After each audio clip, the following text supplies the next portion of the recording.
When you are a queen, you have many privileges that only a queen can enjoy. Queen Elizabeth II is the longest reigning monarch in the world. She has handled herself extremely well, with the entire world constantly watching her every move. But as a queen, there are a lot of things that only she can do, but nobody else can. Want to find out? Keep watching. Number 1. She doesn't need a license to drive in the UK. The Queen is the only person in the United Kingdom who doesn't legally need a license to drive. That is because all the driving licenses are issued in the Queen's name. This is an example of the Queen exercising her royal prerogative, a special exemption from some statute laws. She has never even taken a driving test. That being said, the Queen is an experienced driver. She learned how to drive during the Second World War when she operated a first aid truck for the Women's Auxiliary Territorial Service. Because of her training, the Queen also knows how to change a spark plug. Number 2. She doesn't need a license plate to drive. It won't be difficult to spot the Queen's car, as it will be the only one without a license plate. Yes, that's right. Along with not needing a license, the Queen's car does not need to have a license plate either. This is because of the simple reason that registration plates are also issued by the Queen's authority, so there's no point in her having a license plate for her car. Number 3. The speed limit does not apply to her. And she can go as fast as she wants because the speed limit does not apply to her. She is completely exempt from the laws and regulations governing the road. In Britain, speed limits don't apply to vehicles used for emergency services like police, fire and rescue, ambulances, or the Serious Organized Crime Agency, as they might prevent these services from doing their job on time. Even when the Queen is not behind the wheel, the royal family is driven by the police, which makes them exempt from any speeding laws. But this is only when they are being driven around on official royal duties. Number 4. She doesn't need a passport to travel. All the passports in the United Kingdom are issued under the Queen's name. That is why she doesn't have to issue one for herself. So the Queen technically doesn't need to carry a passport when she travels. And this extends to international travel as well. The Queen can travel anywhere in the world without a passport. But it isn't true for any other member of the royal family though. All other members of the royal family, including Prince Charles, have passports. Also, fun fact, the Queen also has the power to withdraw anybody's passport in the UK. Number 5. She doesn't have to pay taxes. Yes, the Queen doesn't have to pay taxes, but she does anyway. Well, at least some of them. The royal family's official website reads, "The Queen pays tax."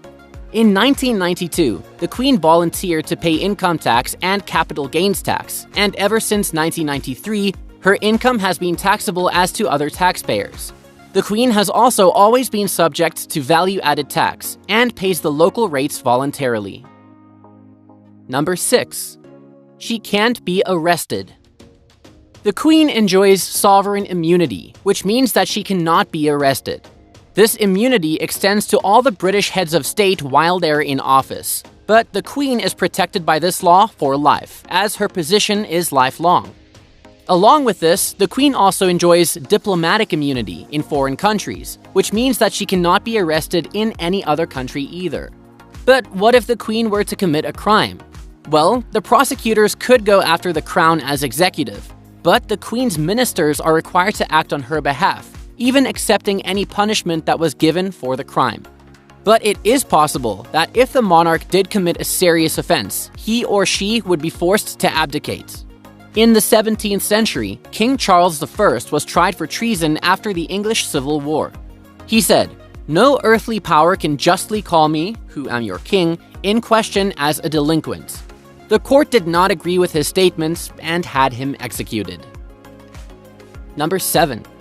She has the power to form governments. The Parliament doesn't exist without the formation of a government. The Queen invites the appointed Prime Minister to Buckingham Palace, where she officially asks them to form a government. This meeting is known as the kissing of hands. Number 8. She can confer titles.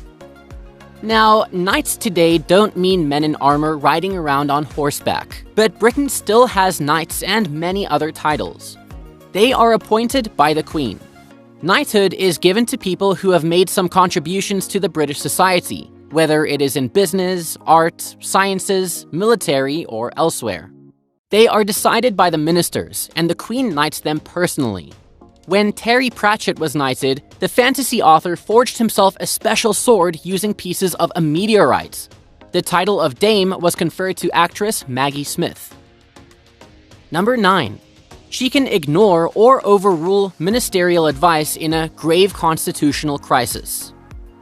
Most of the Queen's political powers are exercised with the consultation of her ministers, but there is an exception. In a grave constitutional crisis, the sovereign can act contrary to or without ministerial advice. In such a situation, the Queen can ignore their advice. Today, it is not clear what would constitute a situation like this. Number 10. She holds the power to fire the Australian government. The Queen is also the head of state in Australia. Due to this, she has certain powers even over the government of Australia. One of those is the power to fire the entire government. In 1975, Governor-General Sir John Kerr, the Queen's representative in Australia at the time, fired the Prime Minister of Australia after a government shutdown. Later, he dismissed the rest of the Parliament, and Australia had to hold elections from scratch. Number 11. She's the head of a religion. The Queen of England is also the head of the Church of England. Britain's state religion was established after King Henry VIII renounced the Catholic Church in Rome in the 16th century. Since 1534, the British sovereign has been the head of the Church of England. Part of the Queen's official title is Defender of the Faith and Supreme Governor of the Church of England. Fancy, right? With this, she also has the power to appoint bishops and archbishops. However, she can only exercise this power after consulting the Prime Minister, who takes advice from the Church Commission. What this means is that the ruler must be a confirmed member of the Church of England. Any other religion cannot ascend the British throne. So, let's say if Prince Charles were to convert to Islam, he would not become the king after Queen Elizabeth II's demise. Number 12. She can give away special money to the elderly. So, there is a special kind of silver money called Maundy money, which the Queen can give away to pensioners every Easter at a UK cathedral in a special ceremony. Every year, the number of recipients corresponds with the age of the sovereign. So, when the Queen turned 91, she gave Maundy money to 91 pensioners. These silver coins are legal tender, even though they come in 3p and 4p denominations. But because they are so rare, they don't usually enter circulation. Number 13. She is exempt from jury duty. The Queen does not have to take part in jury duty. For the common people in the United Kingdom, evading jury duty can result in a fine of up to £1,000, but for the Queen, jury duty is not mandatory. This is because the Criminal Justice Bill claims that it might disrupt the Queen if members of her circle were called to serve. Even the Queen's immediate family were exempt from jury duty until 2003, after which the law was amended. Today, only the Queen herself is exempt. The Queen also cannot be forced to give evidence in court. Number 14. She can decide the royal dress code. There are a lot of fashion rules for the royal family. Always wearing tights, never wearing an all-black outfit except for mourning, and not wearing colorful nail polish are just some of the rules that they need to follow. The Queen has the final say on such matters, and you better believe that she makes some of these rules based on her personal preferences. Number 15. She can pick and summon the Prime Minister. The Queen has the power to appoint the Prime Minister of the UK. In most cases, she appoints the leader of the party that won most seats in the House of Commons. And while the Queen is required to stay out of politics, there are certain circumstances, like if a Prime Minister resigns or dies, where she might have to make some decisions. She can also summon the Prime Minister for meetings to stay updated on what is happening in the government. She can also express her opinions in the meeting, as the communication is strictly confidential. Number 16. She doesn't need a last name. Queen Elizabeth comes from the family house Windsor, and she was raised with this last name. But when she ascended the throne, she took on the name Elizabeth Regina. Regina is Latin for queen, and is used in all official documents. But most of the documents just feature Elizabeth R. Not just the Queen, but the other members of the British royal family are also not required to use their legal last names, although they do have one: Mountbatten Windsor. Number 17. She can take legal custody of her grandchildren. You might not know this, but the Queen has legal custody of all her grandchildren. Regular grandparents might have to make visits to the courts if they want custody of their grandchildren, but not the Queen. The rule goes back 300 years when King George made the law because he had a poor relationship with his son. So while it is unlikely that the Queen would take away her grandchildren from their parents, the law would allow her to do so if she wanted. Number 18. She is exempt from the Freedom of Information Act.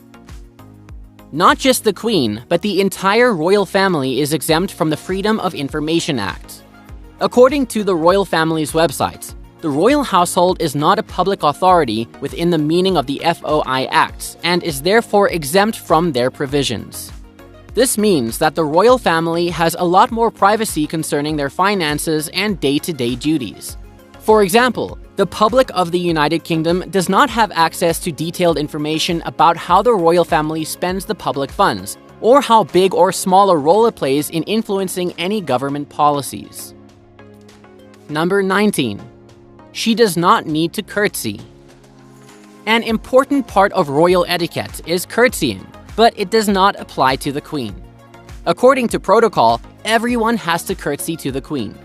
While all female members of the royal family are required to greet the Queen with a curtsy, the male members have to bow their heads. The Queen has curtsied too, and she doesn't have to curtsy back. Number 20. She is on the currencies of multiple countries. Now, this is absolutely something that only the Queen has done. She is pictured on the currencies of 35 countries in the world. She is the only living ruler who is on so many different currencies around the world, and even holds the Guinness World Record for it. Number 21. She has access to special jewelry. The Queen personally owns some jewelry pieces, while some are used for coronations and other important state ceremonies. The latter is called the crown jewels. The rest are a part of the royal collection. However, as Queen, she has direct access to any of the pieces that she wants. Not just that, but she can also decide which jewels and tiaras to loan to her family or future family members who can also wear the priceless pieces. Number 22. She chooses the royal menu. The Queen has a large cooking staff who can serve her anything she wants to eat. The Queen is presented with a menu twice a week. The royal chef sends her 3 menu suggestions for every meal of the week written in French. She ticks her preferences and crosses out the others. Number 23. She can issue royal warrants. A lot of companies have been issued royal warrants over the years. What is a royal warrant, though? It is a document that appoints a company or individual in a trading capacity to the royal household. The holder of the warrant can use the royal arms in connection to their business. It is the Queen who grants these warrants. Fulton Umbrellas has a royal warrant, and it creates color-coordinated parasols for the Queen. Number 24. She can declare war. The Queen can declare war on other countries. Not just that, but she is the only person in the United Kingdom with the power to do that. Of course, that doesn't in any way mean that she has absolute power to declare war. This power can only be exercised in cases of all-out warfare, and even then, the Parliament, Prime Minister, and the government would have to allow it. She can also declare peace, as well as commit troops to an area of armed conflict. Number 25. She can grant a criminal pardon. Queen Elizabeth can grant royal pardon to anybody convicted of a crime if she deems it fit. This is a right granted to the British sovereign for a long time, known as the Royal Prerogative of Mercy. This was originally intended to prevent the execution of a criminal, but it is rarely used in the modern-day United Kingdom, which has abolished the death penalty.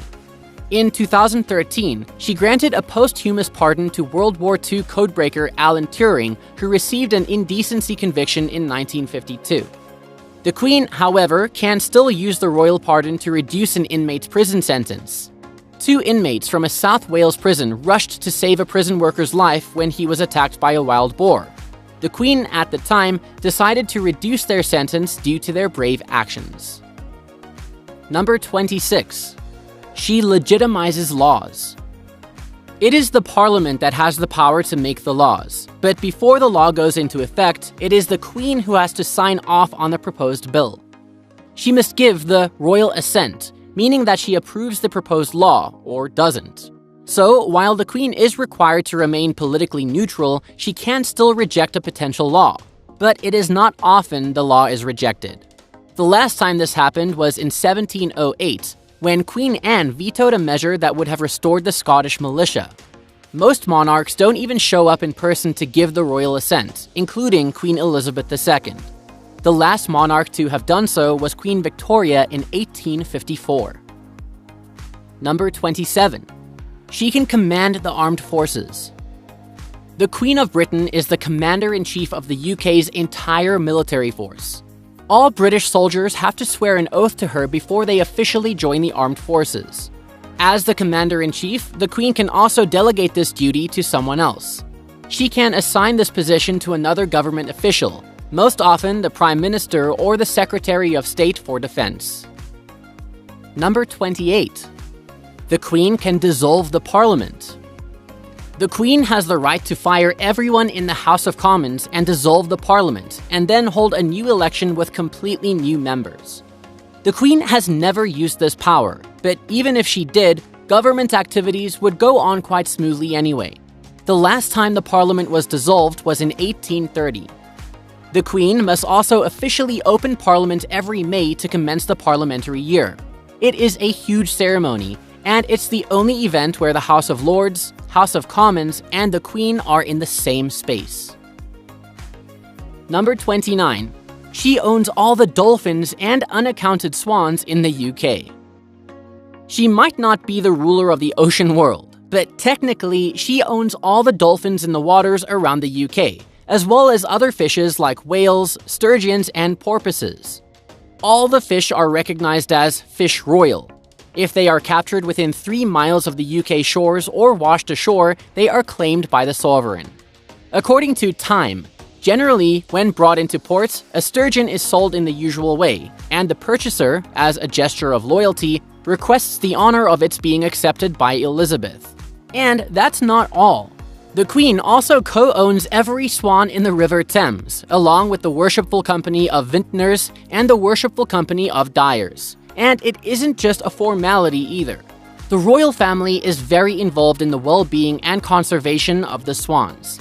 There is an official keeper of the swans, a position in existence for 700 years. There is also an annual swan upping, where all the swans in the UK are counted every single year. Number 30. She has her own ATM. When you are a queen, you don't have time to rush to the ATM to retrieve some cash. And not because you have people who would do it for you either. Buckingham Palace has a private ATM in its basement. This cash dispenser is provided by the British bank Coates and is only available to the royal family. Cool, huh? What do you think of all these perks? Makes ruling a country much easier, doesn't it? If you were a ruler, what privileges would you have loved to have? Let us know in the comments section below. Thanks for watching, and we'll see you in the next one.